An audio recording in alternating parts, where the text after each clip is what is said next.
Welcome to 90210 Universe, a podcast dedicated to showcasing unique, creative, and diverse humans who are making their mark by living their legacies.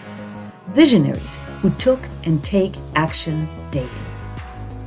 We all have a story. Here, we share ours to inspire, move, and empower others.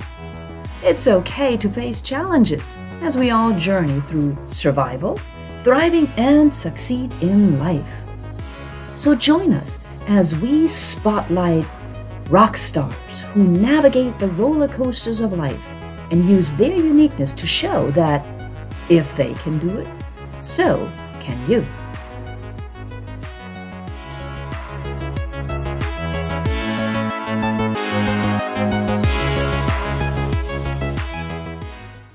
And hello and welcome to actually what is our premiere, our inaugural podcast for the 90210 universe.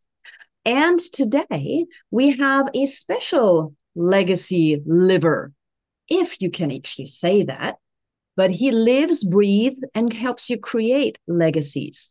So today our guest is the one and only Ashkan Tabibnia. Hi, Ashkan. How are you doing today? Hello, Dr. Natalie Forrest, the rule breaker. Well, it is nice to have you. And as we're launching our Universe podcast, I wanted to ask you to briefly say a few things about yourself after I'm done, because I'd like to introduce you as the CEO, founder, and visionary of 90210 Enterprise, which of course is a diverse, unique, creative business networking community. And in order to get there, to create something as big as visionary, how did you come up with this idea? First of all, I want to congratulate you on your vision of having this wonderful 90210 universe, part of the media and the podcast. And it's my privilege to be uh, invited as a guest. And I really appreciate it.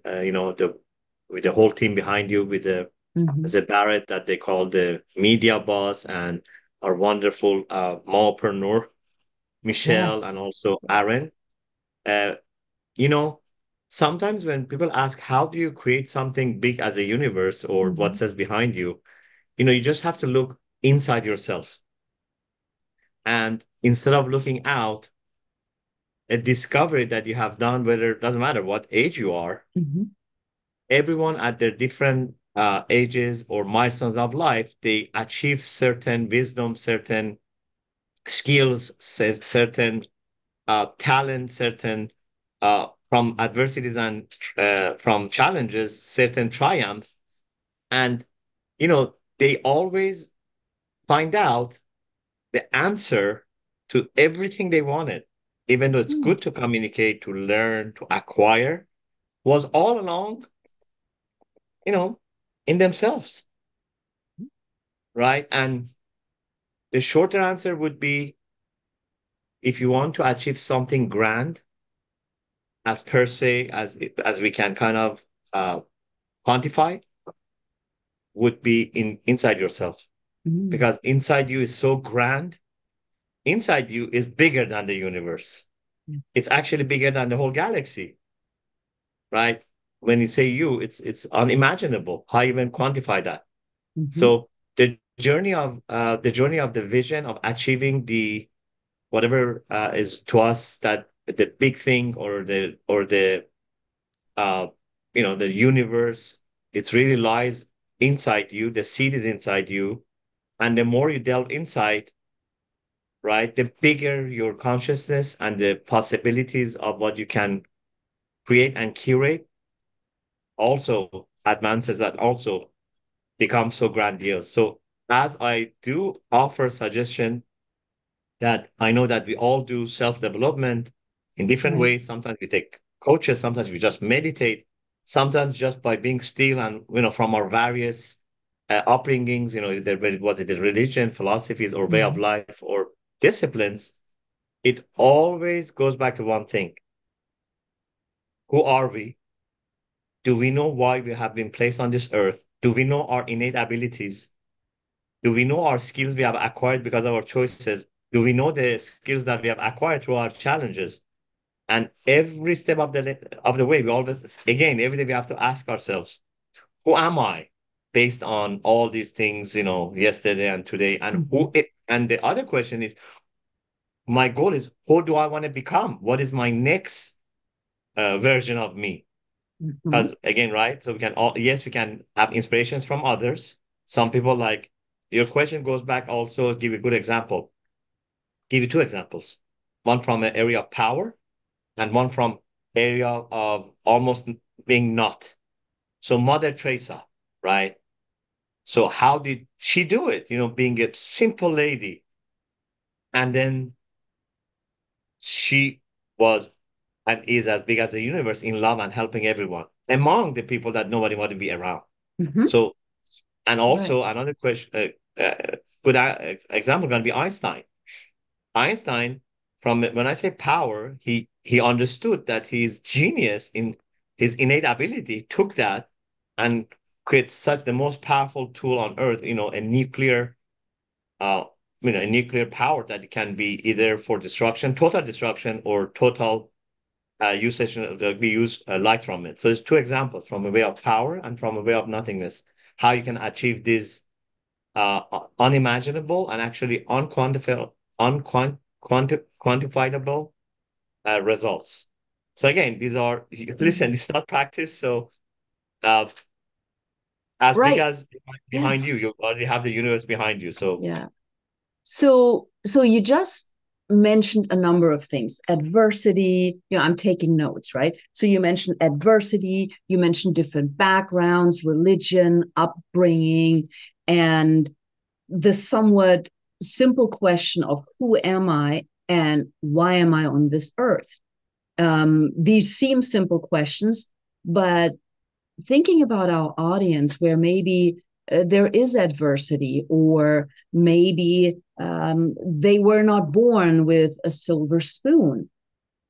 How were you born? Did you just grow up and always knew who you were and what you wanted to be, and it was all easy going for you, or did you also have some adversity? no, it wasn't easy for me. I was actually privileged to have very exceptional parents. My father was born blind, but at the same time, even though he was not able to see, but he actually took his adversity, and that's a good answer to your question, Mm-hmm. and made it his triumph. So in a pursuit of not being able to see, he was able to see like the universe. And Mm. throughout his life, he was able to master many education systems, philosophies, religions, way of life, poetry, geography, history. And if he was able to see, I wouldn't think he would have been achieved to have all those disciplines combined that he mastered. Mm. So um, growing up watching him, knowing that he cannot see me, but yet in a how you say, they say always in adversity Mm-hmm. there's equal seed of greatness. Yes, there's a different So strength, right? right, right, Yeah. and with that, he found that equal. Mm-hmm. He made it his life teaching Mm-hmm. to at least to his children, to me, myself, and my sister. And that was one model and a mentor and inspiration that allowed me to grow up with him. As it was, yes, it was challenging in Iran when it was around the time that the revolution came, and Mm. we were children, and he couldn't work, so he had to lose his business, and he has to Yes. start all over when when Shah left, and the other other the Khomeini came, Oh, okay. Oh, and yeah. and, So and yeah, the again, change of the regime. right, Yes, yes, yeah. right, and also my Mm-hmm. mother was a orphan, and just it was harder for her to grow up, and then their marriage, so they both were my mentor. So she was really a beautiful lady of heart, And she just taught us by example, never get off. She was always positive no matter what, a lot of challenges, always big smile, never talk bad about anyone ever. Mm. Be very happy with what you have. So these are even the basic, because I want to offer the people out there that sometimes people are they have Yeah. comfort, but then they have other challenges. Really, you Yes. cannot, uh, there's not a perfect way to tell anybody how to be the best version of you, but the Mm-hmm. basics are always the same. Mm-hmm. So, um, whenever things get complicated or we don't understand, always go back to the basics. Doesn't matter what level, what status, or what education you have. When it gets, always try to go back to the basic of where you are. You feel confused, or Yeah. just the idea that because my parents, the way they were always so simple. Mm-hmm. you know so my father was my mentor of my mind, so I was able to learn from him a lot. And then my mom was the mentor of my heart. So I really had the best two combinations. And that, even though we had a challenging life, growing up in Iran, it wasn't, even though they were more friendly with Jewish people, but still we had our challenges, even though I used to go to Jewish school, but they wanted us on one day to go on Sabbath to work, which was Oh, against our religion. And yes. even Yes. though, and again, they were nicer to the Jews, and they're still nice to them, because we were part of 2,000 years of culture with Iran, even Jews. Right. So they had some, they were friendly with us, and also they wanted to, even though I was younger, they wanted to take me to the war, Mm. which was so. My father decided, you know what, that's the decision. Like, Mm-hmm. he didn't have anyone to help him make that decision. He was, for him again, because after the change of the government, he had to start figuring out how to support our family. Yeah. Of course, a big thanks also goes to my uncle, my second father. And then again, in 1988, when I was thriving, I was very good at theater and literature. So I was really, I had the whole theater named after me, Ashkan. So it was a play, and it was actually Mm-hmm. becoming a national. I had to go states and national. But then at the height of my, uh, being expression through my art, then my father in 1 week made a decision without telling anybody, because it was dangerous, right? Made a decision to left the house, let everything we had, grab a couple of suitcases with my mother and my sister, and we went to right away to Austria. And then we had to stay there for a few, probably about 7 to 8 months, to come to America. It was a very challenging background. It wasn't Yeah. easy at all. But what really helped me to go through was my father's mentorship, my mother's positivity. Mm-hmm. Um, and also education. So Yeah. my father always taught me one thing. When I was was it 6 years old? I want you to start reading books, Mm-hmm. right? And you know what? I don't want to tell you what books he could tell me. And he was such a master. I want you to see, just go around and, just see different genres and see what book you like to read. Find out what you like to read, not per school. Just he was teaching me early on mentorship and entrepreneurship. So Mm-hmm. I got to read Del Carnegie in Farsi, at the age of 7, how to find friends. I guess that gave me a special silver Okay. spoon, as I'm very good at relationships and curating connections. And moreover, when I got here, my father still said, "Hey, listen, don't ever forget about our rule. Read books." And he knew I liked self-development, so again, said this, I don't know about the culture of, what are the best books here, but go research. So I researched, and I was able to read Think and Grow Rich at 12 years old. And I didn't Good. understand And it I'm going much. to stop you there with Think and Grow Okay. Rich because we do want to hear more about that. But you just told us how your background was also not that easy.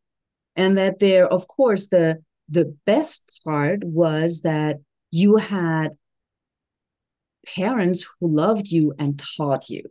And I want to tell the audience a little bit more about that. But if you don't mind, we're just going to have to take a very short break. And then we'll be right back with your 9021 universe and, of course, with our guest, Ashkan Tabibnia. So don't go anywhere.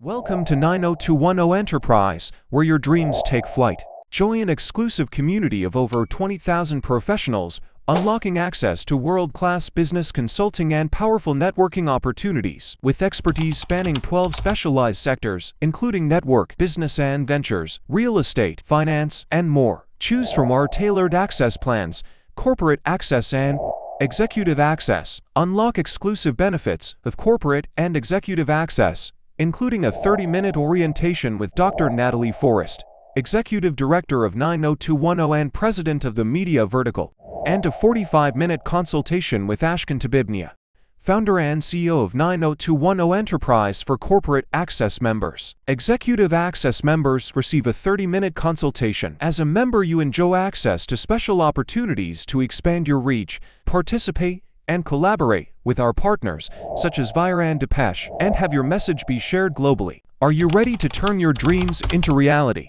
Join us today and experience the difference. Contact us at 90210enterprise@gmail.com. And welcome back to your 90210 universe, where we showcase unique, creative, and diverse humans who are living their legacies. And today's guest, of course, is Ashkan Tabibnia. And if you missed anything of what Ashkan said before, he just shared his personal story a little bit, growing up in Iran, learning from his parents. And when you came over here to the United States, you said one of the books you first read was Think and Grow Rich. Why that book? Library. So I went to the library and I spoke to the librarian, right? And I told them what books I read in Iran. Said, listen, I want to start here, even though English is harder for me. I got to use, and it was good for me because I had to learn English. What would be the best book in self-development? So she said, oh, Think and Grow Rich. And that's why we need to ask questions from the right person, right? So, and also she told me about Creative Visualization by Shakti Ma. So those are the two. Wow. And that's how, it's not like, it wasn't planned. It was just because I asked the right question from the right person at the right time. Okay. Now, again, thinking about all different people's different backgrounds, you also mentioned that you're Jewish.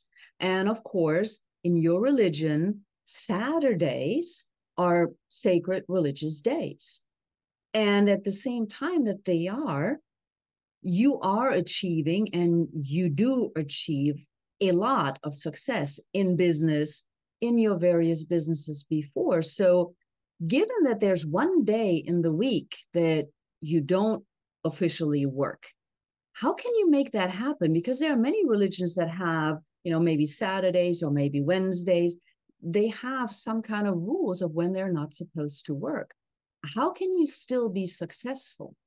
Well, success, we have an amazing company, Monitorium, and we have whole enchilada there with that. Is it really a achievement? Is it a moment? Is it a feeling? Is it a having wealth? Is it reaching a milestone? What is success? But that's a different topic. It's a discipline that has been passed down over 3,000 years, or is it 3,500 years? And it's because of the discipline. And when you follow the discipline, when it works. And so what does that mean?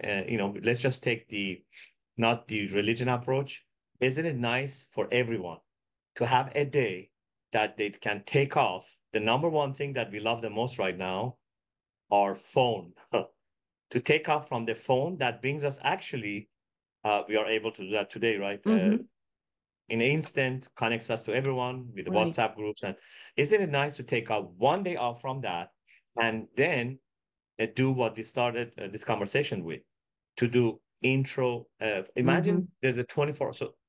Yeah. So I want to actually, not a challenge, part of this amazing 90210 Universe podcast, offer one suggestion. I want everyone to really think about a day that is good for them and is better for them to take off. And for our wonderful Muslim brothers and sisters would be Fridays, which is very holy. For, of course, our Jewish people that are listening and are not following Sabbath is Sabbath. And also for our wonderful Christian friends, when I say Christian, includes everyone, the 2 billion. Yes. It would be Sunday. So already that would be an easier way to start. And then the second thing would be, I want to suggest to them to start taking either 3 hours minimum to actually a whole day off. And when Mm-hmm. they take it off, they have to take it off. That means if they need to do anything with their phone, they can. And Mm-hmm. they practically turn off their phone Mm-hmm. and they take sabbatical. That's actually Yes. one of my courses I teach. And they take the sabbatical. What do they do with that time? Something's going to be first time's going to be very weird. So they're going to have time for them. Actually, going to have extra time, a lot of time for themselves, and then they think about what is important to them. For the ones that follow, higher power, God, or whatever they do. So they put some time with God, some time with themselves. They can sit down and journal whatever they want, and they also put time with people they like. That could Mm-hmm. be immediate family, kids. I know a lot of us get so busy, and sometimes we don't put, Yeah. including, I'm guilty as charged too. We Of don't put course. time with the Yes. people that are most important with us. So, we can use that time with, those people also very close, and children and also cousins and maybe friends that we haven't talked Mm-hmm.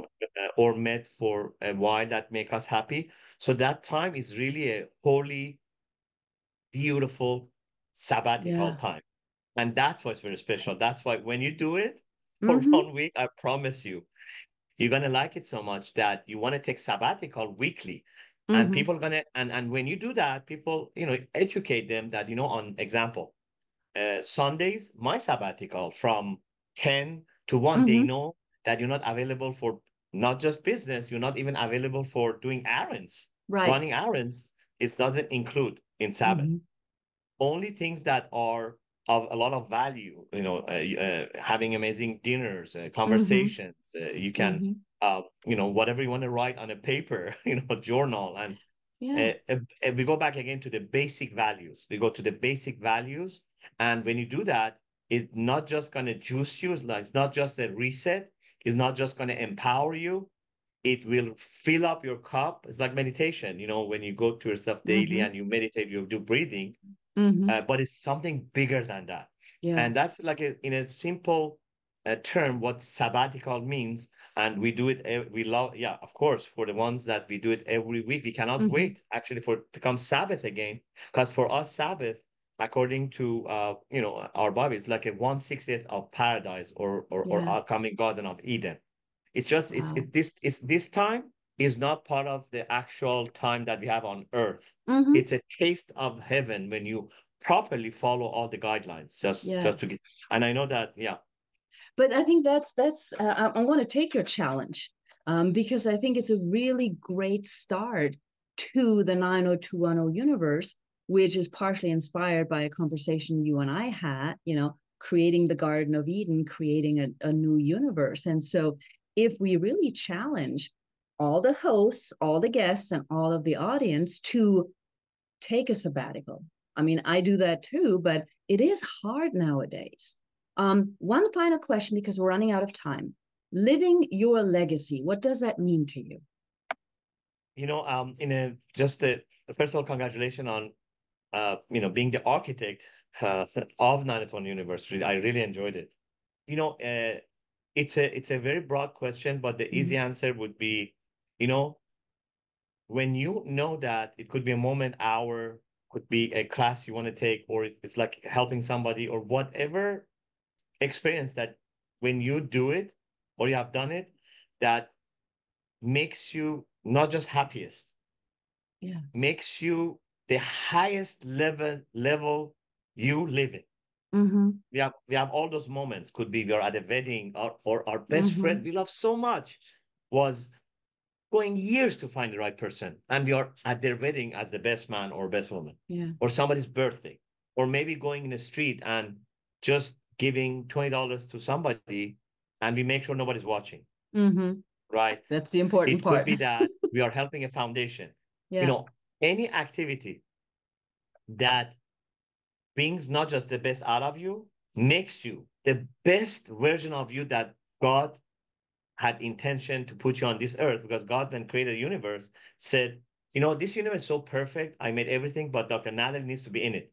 Because if Dr. Nader is not in it, then it's not perfect. So that means the whole universe Mm-hmm. with us, even though when we compare ourselves to the galaxy or nothing, but the whole thing was made for us too, right? So Right. anything that, and we have to do some work on that. We have to Mhm. follow our heart. We have to follow our innate abilities. And when we do those things, those moments, so those moments, those experiences, those things that we help people, they smile to somebody the first time somebody sees us, and how we make them feel, maybe reading a book, achieving something you want to do, something you wanted to do when you were a child and we didn't get to do it, and then we do it now.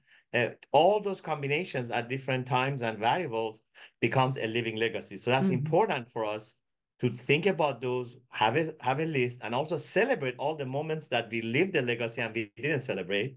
Right. And also have idea that what are the other living legacies that we want to have.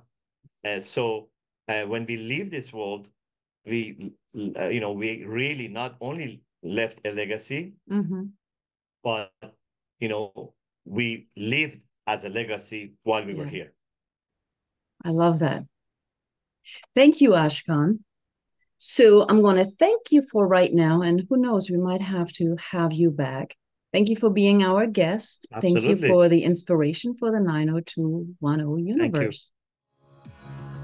Thank you for joining us today in the 90210 universe, a podcast dedicated to showcasing unique, creative, and diverse humans, who we are, living their legacies, making a difference, and thereby being the change, supporting and inspiring others.